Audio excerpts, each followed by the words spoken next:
host of the Hoop Collective podcast, Mr. Brian Nichols. And also joining us, 2008 NBA champion, Kendrick Perkins. Always so nice to have you back. Coming up, LeBron James posted an Instagram response to Jazz announcers. We will get into that in a minute, but first, we are a quarter of the way into the NBA season, which means a lot of teams have a pretty good idea of who they are right now. The Bucks are the beasts of the East, right? The Heat are gritty. The Warriors are basically what would happen if a surgical hospital had a rec team. And then there are the Lakers, the well-oiled machine sitting atop the West at 19-3. 2 nights ago, LA walked into Denver and made the Nuggets All-NBA center look ordinary. Last night, LA competed the all-altitude back-to-back by drubbing Utah by 25 points in a game that, frankly, wasn't even that close. It was a resounding statement from a team determined to prove their early success wasn't just the result of their squishy schedule. But even more so, it was a great example of just why the Lakers are playing so well. They are getting the absolute best versions of nearly every player on the roster. Kyle Kuzma, who has had some middling outings of late, looked back in tune at the end of the first quarter, bucket, and then at the end of the second quarter, bucket, and then now in the third quarter, can we get a little love for Dwight Howard? Because, oh yes, from 3, bucket! There you go. Talk about the best version of someone. Let's be honest, nothing about Dwight's last few seasons indicated he could be the X factor that he's become for LA. Yet he has been absolutely crucial to the Lakers' top 5 defense, and his attitude has just been tremendous. As for LeBron James, well, as much as he likes to play around with the hashtag washed king, the truth is that going into this season, he was still widely considered one of the top 2 or 3 basketball players on planet Earth and was expected to contend for MVP.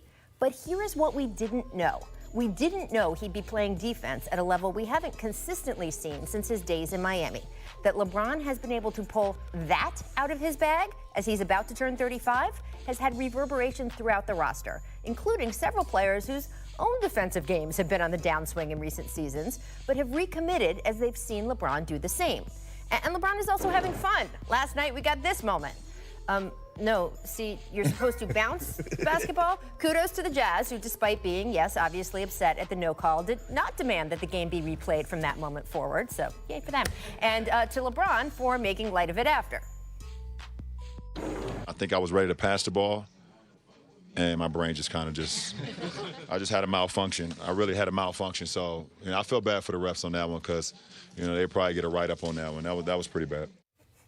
LeBron also trying to have fun in this moment later in the game. Watch him get excited here for some strong Lakers defense. And guys, remember last year when LeBron was criticized for sitting, in some people's eyes, too far away from his teammates and being disengaged on the bench? Well, last night he was doing the opposite and yet still somehow caught criticism. Listen to Utah's announcers here. Blocked by Kuzma, got it back. Big fella turns in a crowd, continues to fight, blocked again. Look at LeBron, he's on the court. With no shoes, mind you. What is going on here? That's some disrespect right there. Please. Guys, LeBron had his shoes off because he had taken them off and signed them for 2 children who he gave them to, which the announcers knew, by the way. They talked about it, and they apparently still thought that with his team up 20, with less than 3 minutes to go, LeBron should be, I don't know, ready to sprint back into the game? Come on. The Lakers didn't need LeBron at that point, and they also didn't need Anthony Davis, who sat the entire fourth quarter after racking up 26 points on 9 of 11 shooting with 3 blocked shots. AD is another Laker who has been the best version of himself so far this season. He's getting a ton of buzz for Defensive Player of the Year, an award he's never won. And when you watch him do stuff like this, you see why it is so deserved. We are a quarter of the way through the season, and the Lakers know who they are. They are the best version of this team. Or in other words, they are title contenders. Perk, what about this Lakers team? I know you like watching them. Do you think there's anything else that they have to add? It's hard to say, Rachel. This was the test. I was wondering, I knew they had a pretty easy schedule to start off the season. And I watched them, and I wanted to see how they was going to perform going into Denver. And I was like, wow, this team is really impressive. But it started in the preseason. When you watch these guys in the preseason, they were locked in. They were playing defensive. They were defensive-minded. You could tell they were on a mission. And like I always said, they have championship experience over there. So much championship experience. And going back to LeBron and AD, the way that they're playing defense right now, they're feeding off each other. And I think LeBron defense has picked up because Anthony Davis is leading the way defensively, and he's like, oh, I got to carry my load because AD is doing a great job. So right now, I don't see any flaws right now with them because they're so deep.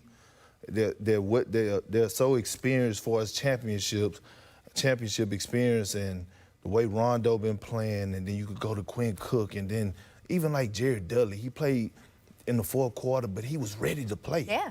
Like, they remind me of the 08 Celtic team, just how deep they are and just the chemistry. Who was on and the the 08 right Celtics? pieces. Do you remember? Oh, that was me. That was me. But also Rajon Rondo, to your point, who's on this team. And he's playing great basketball right now. I mean, just Danny Green, I just don't see any flaws. Kyle Kuzma, like I always say, is the X factor. When he's focused, he's locked in, and not going outside his body, he's doing Do you know great. what the Jazz's record is while playing a team on the second night? It's not according to Stats and Information in the last 25 years. It's probably about 510. Meaning that when they get a team on the second night of a back-to-back, they tend to always beat 'em up. win. They've been winning in that building since it opened on the second night of back-to-backs when they have the rest advantage. Also, Denver and Utah were both coming off losses, which meant that they were very focused on trying to beat the Lakers. Damn impressive. Not only that, the Lakers had 3 or 4 guys who were sick. Okay, but the question is, do they have any flaws? I think that if they're going to beat the Clippers in a 7-game series, they could use another wing defender because you can't really ask LeBron to play 40 minutes on Paul George or Kawhi Leonard. So I think if they look at this roster, and of course we know what we're talking about. We're talking about a guy like Andre Iguodala. Right. Could they pull this off? Could he get bought out, which the Grizzlies say they won't do? Could they get a guy like that? I think their three-point shooting has been up and down, but they've got a lot of weapons. It's not fatal. I do think that is one thing that they would look for. But all in all, damn impressive Lakers showing to start this season. It's interesting you bring up a wing defender. So going into this season, I knew they were going to be good with LeBron and AD, but I did have questions about the defense, especially on the perimeter. And I got some pushback of people being like, how could you even ask the question? This wasn't me saying they're going to be bad. This was me just asking the question. What are they going to do there? I have some concerns. And I want you to look at why. So take a look. This is the Lakers players last season.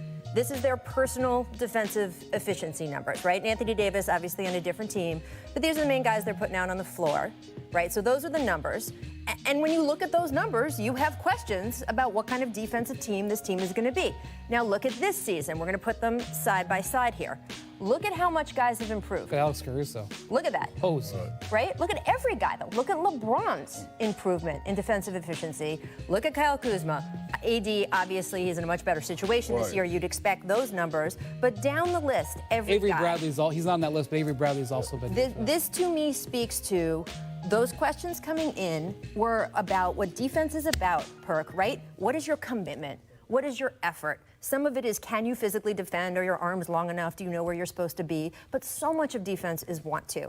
And we saw this team, these players, not put that effort in all the time last season. And there was a question if they got off to a rough start, if they just maybe aged out and they couldn't do it anymore. And guess what? They have bought in, and I really do think LeBron is a big reason for that. He has not committed to defense this way in years. And him deciding to do that changed the equation. LeBron's been on maybe 4 or 5 teams that have 58 wins or more, a couple of 60-win teams. I don't know if I've ever seen him on a team that has looked this good in the first 20 games, because historically, he gets off to he sort of warms up. And that has not been what he's done this year. Well, to follow up on your point, Rachel, last year, they were playing for nothing, okay? Once Braun got hurt, their chances on making the playoffs, so really nobody was focused. When you coming in and championship, winning the ring is on your mind, of course, guys is going to lock in. Yeah. You know, guys are going to lock in, guys are going to be focused, and you're playing for something different. Last year was just like, oh, okay, let's just get through the season. But they weren't playing for nothing, Perk, until the end. LeBron came back from the injury. He missed about a quarter of the season. That was a huge blow for them because they had been in 4th when he went out, and they obviously were much further. But they were playing for a playoff berth. They were fighting for that. Remember, LeBron said, I'm going to lock in now, and I'm going into playoff mode early. And if they had gotten into the playoffs, which he fully expected, and the Lakers told us at that point in the season when he came back they were going to do, he expected to get into the tournament and go be LeBron. And that didn't happen. And the fact that it's happening now, to me, says something good about them. That's something we should celebrate. Yeah, but also, Rachel, you got to understand, too, the second part of the season when LeBron came back, they had a tough schedule. And I think they had to win like 19 out of the 24 games, which was crazy. And they had a hard schedule. So, yeah, they're going to say the right things. Right. They're going to tell the world the right things. But in their mind, or in their heart, do they really feel that way? No, I don't think they did. I don't think Braun was all the way committed. And we also got to give a lot of credit to Frank Vogel and his coaching staff because, you know, Frank Vogel, although he didn't have a good stance when he was in Orlando, but he had those Pacers rocking defensively. So for him to have AD and LeBron buying into his system and what he's doing is also amazing, too. And you got to give kudos to him and his coaching staff. Absolutely, 100%. All right, as I showed you at the top, LeBron criticized by Jazz announcers last night for his celebrations, not wearing shoes on the sideline as the Lakers were rounding Utah in the fourth quarter. LeBron, as we showed, had given his shoes to a couple of young fans. Here is his response via Instagram today.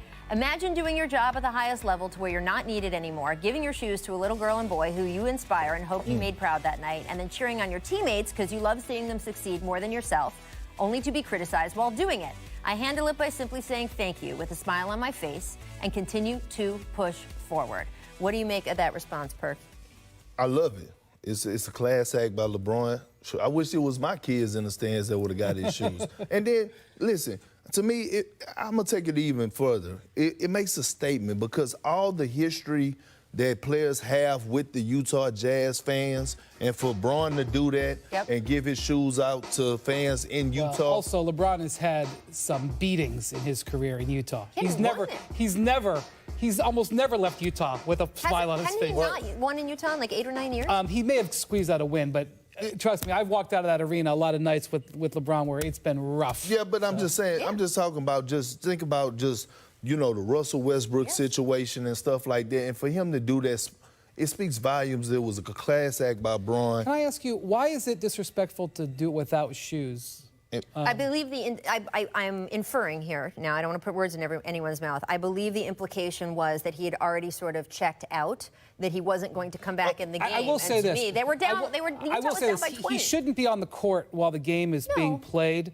And sometimes LeBron, especially when he's feeling himself a little bit, will sort of do whatever he wants over there. Like, you know, he brought wine to the bench and he played the flip cup. So I would say maybe not. This was more disrespectful, and this was disrespectful on purpose because of what Phil Jackson had said prior to this game. So this was... Okay, fair enough. That's all fine. Don't go on the court during the game, but that said, he doesn't, you know. How many guys go on the court during the game? I'm just saying. Rachel, there was a Jazz offensive player standing behind him. But Brian, it's no difference than guys when they put ice bags on their knees and be icing during the game. Right, they're done. I mean, like, let's not make a big deal. That's all fine. Coming up, Kristaps Porzingis played in his first set of back-to-backs since coming back from ACL surgery. How badly does Dallas need him to get where they want to go? We will break that down. First, though, time for our distant replay from this date, 2000, featuring, oh yes, it's our greatest living American.